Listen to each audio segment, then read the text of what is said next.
आप सुन रहे हैं आज तक रेडियो। आज YouTube पर एक वीडियो देखने में आया जिस पर एपिलेप्सी, हिंदी में बोले तो मिर्गी पर बातें बताई जा रही थी।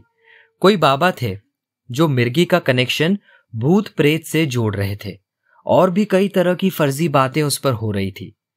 ताज्जुब की बात यह है कि उस वीडियो को लाखों लोगों ने देखा हुआ था। फिर मेरी नज़र जब कमेंट बॉक्स पर गई तो उस पर कई बढ़िया और बेसिक सवाल पूछे गए थे, लेकिन उनके जवाब तथ्यहीन बताए जा रहे थे। अब बताइए, ऐसा वीडियो लाखों लोगों ने देख डाला, यानी मिर्गी पर जागरूकता की भारी कमी। नमस्कार, आप आज तक रेडियो का पॉडकास्ट हेलो डॉक्टर सुन रहे हैं। मेरा नाम प्रतीक वाघमारे है। Hello doctor. हेलो डॉक्टर आज तक रेडियो की एक खास सीरीज है जिसमें हम आपकी सेहत से जुड़े टॉपिक्स पर काम की जानकारी आप तक पहुंचाते हैं स्पेशलिस्ट डॉक्टरों से बात करके। यानी अलग अलग बीमारियों पर मशहूर डॉक्टरों का ज्ञान, उनकी सलाह घर बैठे आप तक पहुंचती है हर मंगलवार सुबह आज तक रेडियो पर।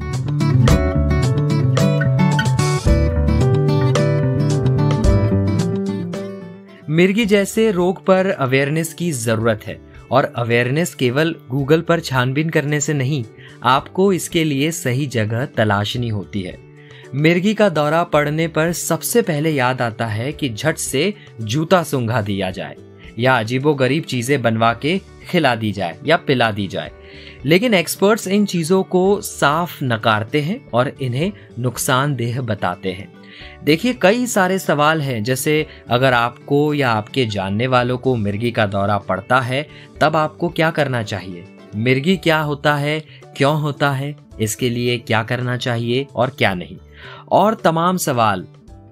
हेलो डॉक्टर एक ऐसी जगह है जहां ऐसे सवालों के जवाब स्पेशलिस्ट डॉक्टर ही देते हैं।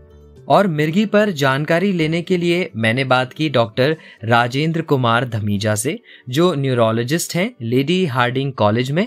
इन्हें आप टेलीविजन से लेकर रेडियो पर सुनते ही होंगे। बहुत बहुत स्वागत है डॉक्टर साहब आपका आज तक रेडियो पर। जी धन्यवाद। सर, सबसे पहले मैं आपसे यही जानना चाहूंगा कि ये मिर्गी का रोग क्या है और क्यों होता है, कैसे होता है? देखिए प्रतीक जी, जो मिर्गी जो है जिसको हम एपिलेप्सी बोलते हैं वो मस्तिष्क की बीमारी है। मतलब एक ब्रेन की डिजीज है ये, और जैसे आम बीमारियां दूसरी हैं ये भी एक बीमारी है। और एपिलेप्सी जो है पर्टिकुलरली मिर्गी को तब हम नाम देते हैं जब दो अनप्रोवोक्ड सीजर्स या दौरे पड़ते हैं, दो या दो से ज्यादा।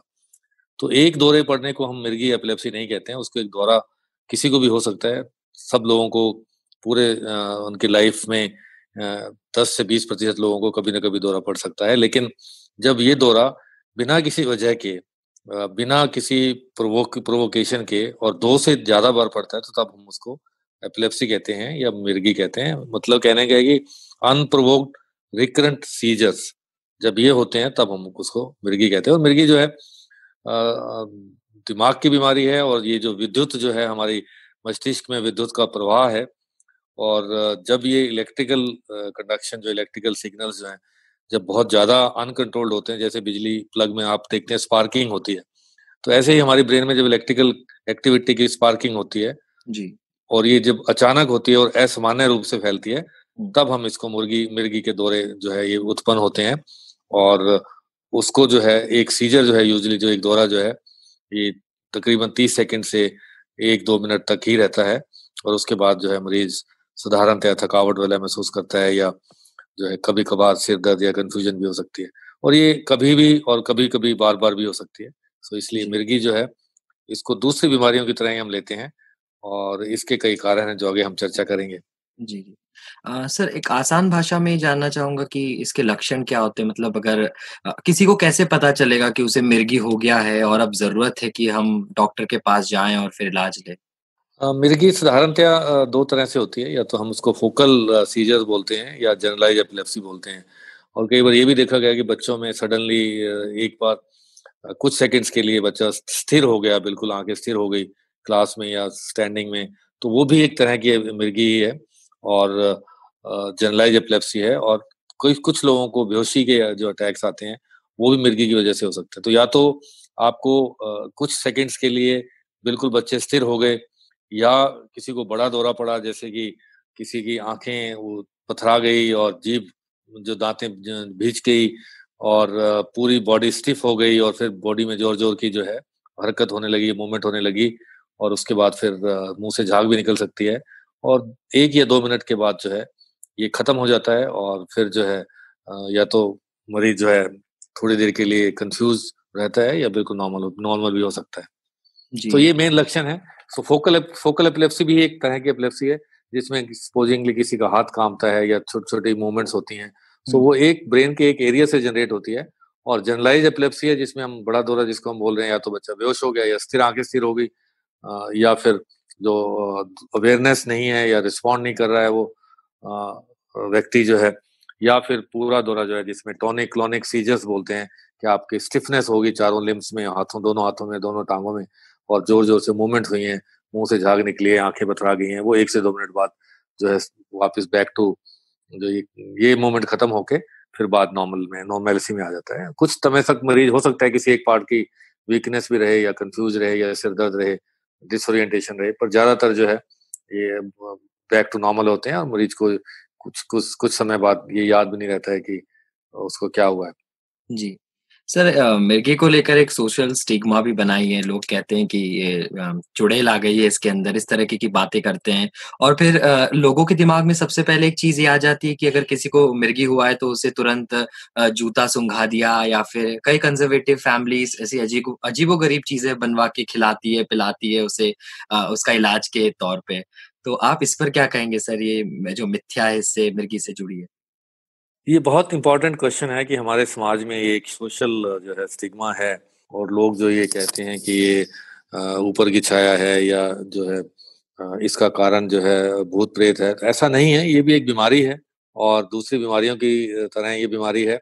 सो हमें ये बिल्कुल भी नहीं सोचना चाहिए, और ऐसे विचार में लोगों का नुकसान हो सकता है, मरीज का नुकसान हो सकता है।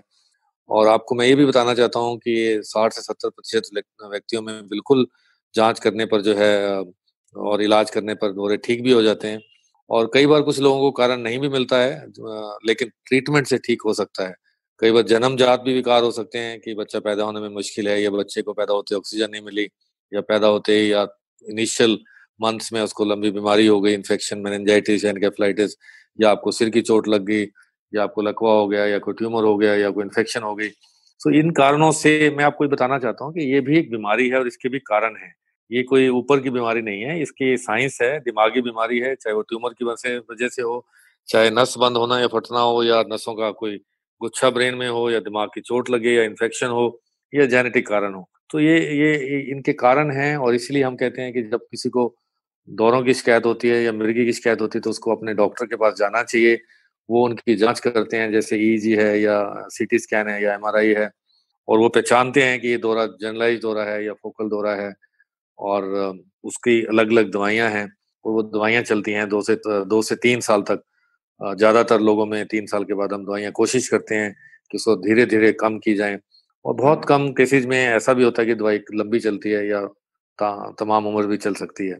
जी, यानी हमें साइंस का ही हमेशा रुख अपनाना चाहिए। सर अगर मिर्गी का कोई पेशेंट हो, वो अकेला हो कहीं, तो उसको आप क्या सलाह देंगे? वो उस वक़्त क्या करे और किस तरीके से मैनेज करे खुद को? अब बहुत सारे पेशेंट्स को ये पता लगता है कि अभी उसको दौरा आने वाला है, जिसको हम औरा कहते हैं। अगर उनको ये लगता है कि वार्निंग हो रही है, तो वो बिल्कुल, अगर वो ड्राइव कर रहे हैं तो अपनी गाड़ी को साइड में करें, और साइड में जो है लेट जाएँ, किनारे पे बिल्कुल। घर में हैं तो बिल्कुल बैठ जाएँ, लेट जाएँ, ताकि चोट गिरने से चोट ना लगे। और अगर कोई साथ में है तो उसको आवाज़ दें। ज़्यादातर हम लोगों को कहते हैं कि अपनी आईडी कार्ड साथ रखें, गले में लटका के या हाथ में, ताकि लोगों को ये लगे कि इनको एपिलेप्सी है और इनकी ये दवा चल रही है। और अगर कोई साथ में है, या फैमिली मेंबर है, या घर में कोई है, तो फिर वो मरीज को करवट देके लिटाएँ, कपड़े ढीले कर दें, खासकर टाई और बेल्ट, और मरीज का मुँह साफ करें, और जबरन कुछ मत डालें मुँह में, क्योंकि दाँत, जीभ और जबड़े को चोट लगने का खतरा हो सकता है।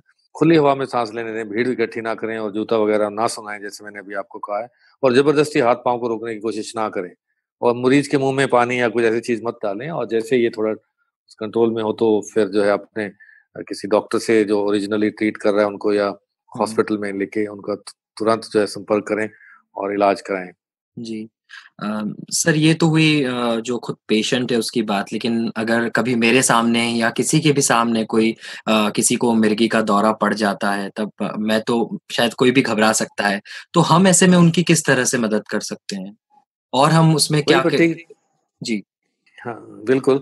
ये आपने ठीक पूछा, मैंने अभी वही बातें मैंने फिर वही दोहराता हूँ कि अभी मैंने कहा कि अगर कोई मरीज़ अकेला है और मरीज़ को कोई पूर्वाभास हो जाता है, पता लग जाता है कि वार्निंग हो जाए, तो उसे लेट जाना चाहिए, ताकि गिरने से चोट ना लगे। अगर कोई साथ में और है, तो उनके लिए हो सकता है कि ये थोड़ा-सा डरावना दृश्य हो, लेकिन वो अपना संयम मत खोएँ, मरीज़ को करवट पे लिटा दें, कपड़े ढीले कर दें, मुँह साफ कर दें, मुँह में ज़बरन कुछ मत डालें और भीड़ इकट्ठी ना करें और ज़बरदस्ती हाथ-पाँव रोकने की कोशिश ना करें या मुँह में कुछ चम्मच, पानी वगैरह मत डालें और जैसे ही थोड़ा ये ठीक हो, तो फिर डॉक्टर से संपर्क करें। नहीं इसमें सर ये प पूछा जा सकता है कि क्या उनसे किसी तरीके का हमको कोई खतरा हो सकता है इन्फेक्शन का, या हमें कुछ हेल्थ प्रॉब्लम तो नहीं होगी अगर हम उनकी मदद करने जाएँ? बिल्कुल भी नहीं होगी, ये छूत की बीमारी नहीं है और जो है दूसरों को इस प्रकार के मरीज़ से कोई खतरा नहीं होता है और ये मिर्गी का रोग है और ये कोई इन्फेक्शन नहीं है, जिससे डरना चाहिए। कोई डरने की बात नहीं है, बिल्कुल जैसे मैंने बताया है कि उसको जी, साइड से लिटाएँ और उसको फर्स्ट एड दें और ताकि चोट ना लगे और उसके बाद फिर उसका इलाज कराएँ। कोई डरने की बात नहीं है, ये छूत की बीमारी बिल्कुल भी नहीं है। जी। इनफैक्ट ये मिर्गी का जो दो रोगी होते हैं, वो बिल्कुल सामान्य जीवन व्यतीत कर सकते हैं। अच्छा, बिल्कुल, मरीज को हम यही कहते हैं कि आप नशे का सेवन मत करें, समय पर सोएँ, समय पर खाना खाएँ, भूखे पेट मत रहें, कम नींद मत लें, क्योंकि कम निद्रा और भूखे रहने से भी दौरे पड़ सकते हैं। ज़्यादा गुस्सा या चिंता ना करें। कुछ टाइम पे ये भी रहता है कि ज़्यादा टीवी देखने से, कंप्यूटर पे या फ़ोन से, स्क्रीन टाइम ज़्यादा होने से भी जो ये दौरे प्रेसिपिटेट हो सकते हैं। तो कोशिश यही करें कि ऐसे मरीज जो हैं, वो अधिक टीवी ना देखें और स्क्रीन टाइम को कम करें और अपना वाहन ना चलाएँ, ड्राइविंग ना करें जब तक कि उनके दौरे कंट्रोल में ना हों और जब तक कि उनके डॉक्टर उनको इस बात की इजाज़त ना दें। तो ये सावधानियाँ बहुत ज़रूरी हैं, अकेले लिफ्ट में जाना या ड्राइव करना या स्विमिंग करना या हाइट्स पे जाना, ये सब चीज़ें जब तक दौरे कंट्रोल में नहीं होते हैं, ये नहीं करना चाहिए। जी। अच्छा, आप अभी ये सारे ट्रिगरिंग पॉइंट्स बता रहे थे जो मिर्गी के, इसमें आप स्ट्रेस का आपने ज़िक्र किया, तो अभी सर कोविड में सबसे ज़्यादा मेंटल हेल्थ से जुड़े ही मामले हैं। स्ट्रेस लोगों को ज़्यादा डिप्रेशन में कई लोग।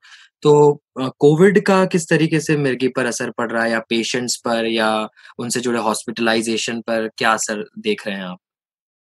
कोविड पैंडेमिक के दौरान हमने ये स्टडी भी किया है और ये देखा है कि मरीजों को जो एपिलेप्सी के पेशेंट्स हैं वो हॉस्पिटल में नहीं आ पाए या उनको मना किया गया कि इन्फेक्शन के डर की वजह से शुरुआत के दिनों में या लॉकडाउन की वजह से जो ट्रैफिक नहीं था या मूवमेंट्स की रिस्ट्रिक्शंस थी, तो इन लोगों को जो है रेगुलर मेडिकल एडवाइस नहीं मिल पाई और एंग्जायटी की वजह से इनके बीच में कुछ लोगों को ब्रेक थ्रू सीजर्स भी हुए या सीजर्स की फ्रीक्वेंसी बढ़ी।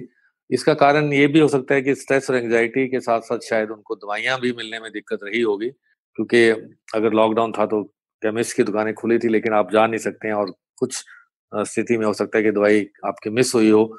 तो मरीजों को हमने ये सर्वे किया और उसमें ये पाया कि काफ़ी मरीजों को जो है बीच में दौरों की फ्रीक्वेंसी बढ़ी और दवाई लेने में दिक्कत रही और क्वालिटी ऑफ लाइफ जो है उनकी जो है उसमें असर पड़ा। सो कोविड-19 की वजह से जो है जो ऑलरेडी में मिर्गी के मरीज थे उन पे तो असर हुआ ही हुआ और कोविड-19 बीमारी की वजह से भी ऐसा देखा गया कि कुछ लोगों को सिर दर्द के साथ सीजर्स भी आए। बहुत कम लोगों में हुआ ऐसा कि प्रेजेंटेशन में कोविड-19 के मरीज को सीजर हुआ। हाँ, हेडेक, डिजीनेस और ये क्लॉट्स और स्ट्रोक्स तो हुए हैं और मेनिंजाइटिस, एन्केफेलाइटिस भी कुछ लोगों में देखी गई है और उन पेशेंट्स में सीजर्स भी हुए, लेकिन बहुत कॉमनली नहीं हुए। ऑलरेडी जो एक्जिस्टिंग पेशेंट्स हैं, उनको बहुत असर पड़ा कोविड-19 का। लेकिन कोविड-19 की वजह से बहुत सारी न्यूरोलॉजिकल सिम्पटम्स हैं जो कोविड-19 को आजकल हम बोल रहे हैं कि it is not a disease of just disease of respiratory system, it is beyond cough, dyspnoea and fever because the neurological signs and symptoms बहुत ज़्यादा हैं, चाहे वो लॉस ऑफ टेस्ट हो, चाहे वो लॉस ऑफ स्मेल हो, चाहे वो आपकी डिजीनेस है हो, हेडेक हो, एक्सट्रीम लेथार्जी हो, वीकनेस हो और उसमें दौरे और स्ट्रोक्स भी हैं। सो ये सब चीज़ें जो हैं जैसे-जैसे पैंडेमिक इवॉल्व हुआ है, वैसे-वैसे हमें ये सीखने को मिला है पैंडेमिक से कि और क्या-क्या जो है कोविड-19 के लक्षण हैं उसमें और उसमें एक सीरियस भी बहुत ज़्यादा तो नहीं लेकिन कुछ पेशेंट्स में देखने को मिला है। जी, बिल्कुल। डॉक्टर साहब अभी आपने बताया कि जन्मजात भी मिर्गी हो सकता है। तो ये किस एज ग्रुप में सबसे ज़्यादा देखने को मिलता है या फिर किन-किन एज ग्रुप में होता है ये? इसमें 2 एज ग्रुप्स हैं, एक तो बच्चों में और जो एडोलेसेंट्स हैं उसमें ज़्यादा होता है और एक लेट एज ग्रुप में 60 के बाद ज़्यादा होता है, उसको हम बाइमोडल पीक कहते हैं। सो दोनों के कारण अलग-अलग हैं, जो बच्चों में मैंने बताया अभी कि आनुवांशिक भी हो सकता है, जिसको हम जन्मजात विकार कह सकते हैं। चाहे वो आनुवांशिक हो, चाहे वो डिलीवरी के टाइम पे दिक्कत हो या ऑक्सीजन की कमी रही हो डिलीवरी के टाइम पे, तो ये हो सकता है। और फिर जो है बच्चों में कुछ इन्फेक्शंस भी हो सकती हैं या फीवर के साथ भी सीज़र आते हैं। ज़्यादातर फीवर वाले सीज़र तो अपने आप ठीक हो जाते हैं 5 से 6 साल की उम्र में, लेकिन ऐसे बच्चों को दोबारा से एपिलेप्सी होने के चांसेस थोड़े से ज़्यादा रहते हैं। सो बच्चों में भी ये कॉमन है और बुजुर्गों में भी कॉमन है।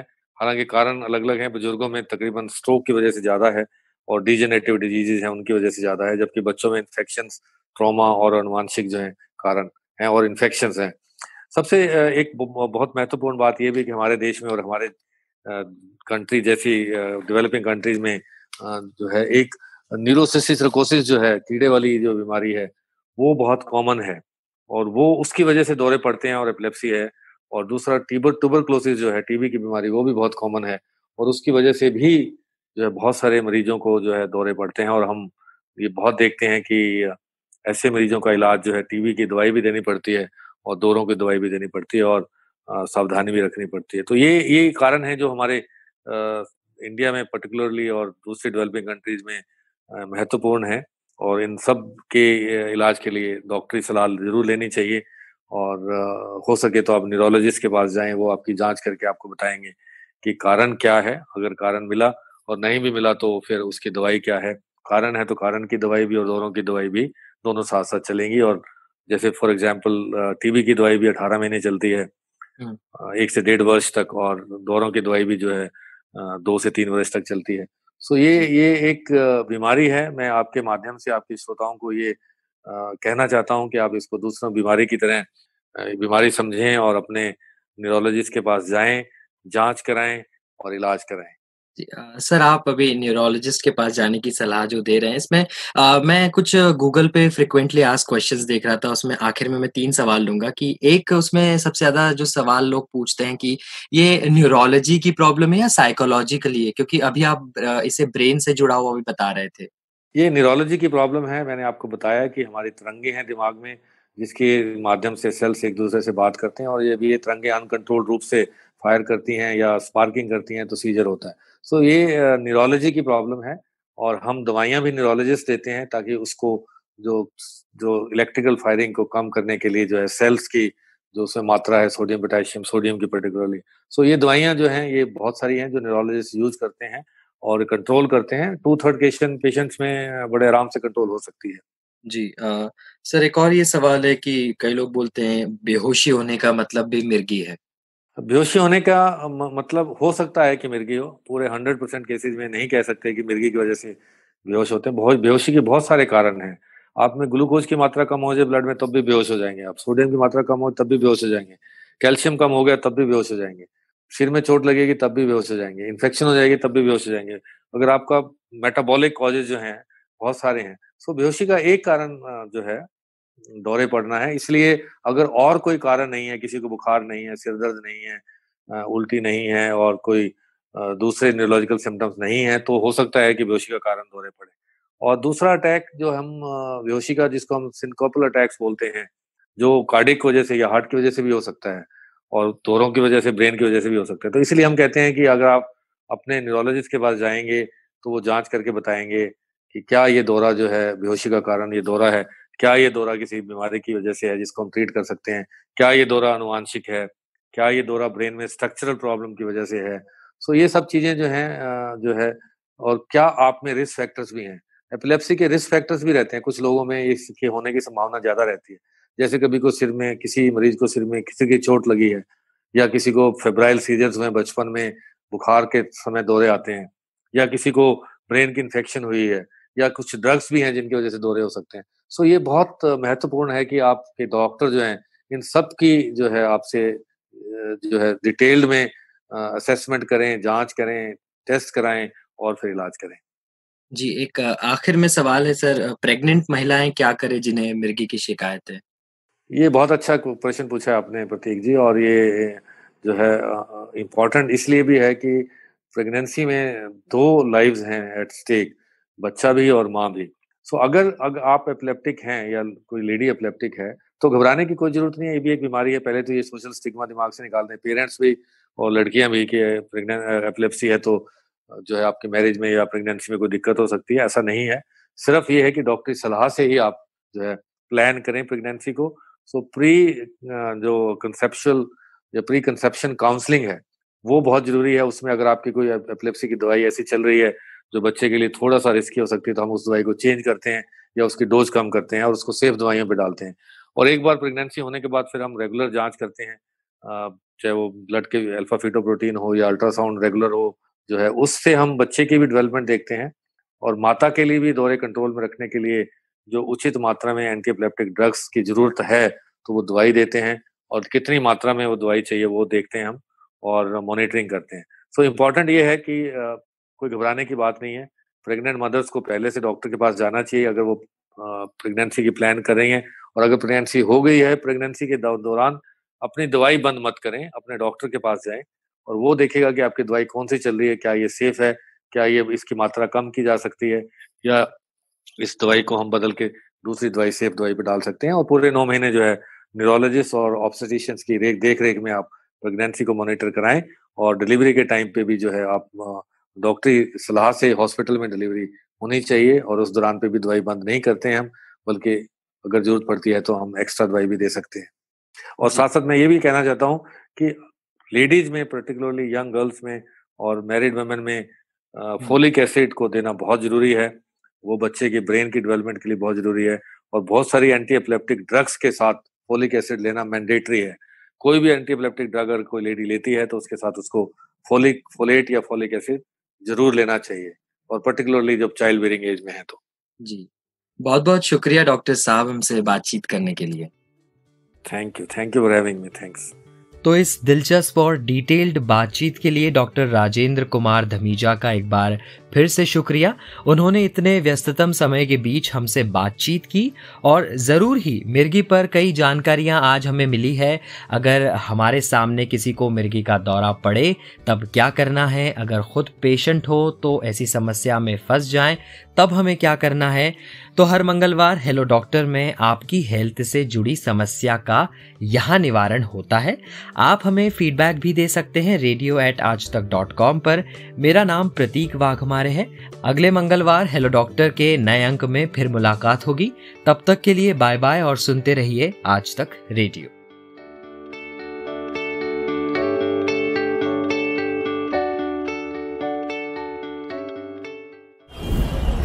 सुबह सुबह ऐसा लगता है कि सबकी गाड़ी छूट रही है, लेकिन न्यूज़ भी तो मिस हो रही है।